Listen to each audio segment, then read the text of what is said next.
இதய பிரச்சனைகளுக்கு தீர்வு காண முருகன் ஹாஸ்பிடல்ஸின் முருகன் ஹார்ட் ஃபவுண்டேஷன். இனி அனைத்து வித இதய பிரச்சனைகளுக்கும் வேர்ல்ட் கிளாஸ் ட்ரீட்மெண்ட்ஸ் உங்களுக்காக. முருகன் ஹார்ட் ஃபவுண்டேஷன், உங்கள் இருதயத்தின் நம்பிக்கை.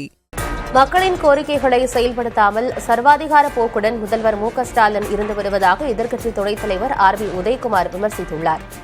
இதுகுறித்து அவர் வெளியிட்ட வீடியோ செய்தியில், திமுகவுக்கு 39 எம்பிக்கள் இருப்பதால் ஆணவத்தின் உச்சத்தில் முதல்வர் ஸ்டாலின் இருப்பதாக சாடியுள்ளார். இன்னைக்கு நீதிமன்ற தீர்ப்பாக இருந்தாலும் சரி, மத்திய அரசினுடைய அறிவிப்பாக இருந்தாலும் சரி, எதிர்கட்சிகளுடைய மக்களின் கோரிக்கையாக இருந்தாலும் சரி, எதையும் அவர் செயல்படுத்த மாட்டார். ஏனென்றால் அவர் சர்வாதிகாரி, அவர் சர்வாதிகாரத்தின் அடையாளம்.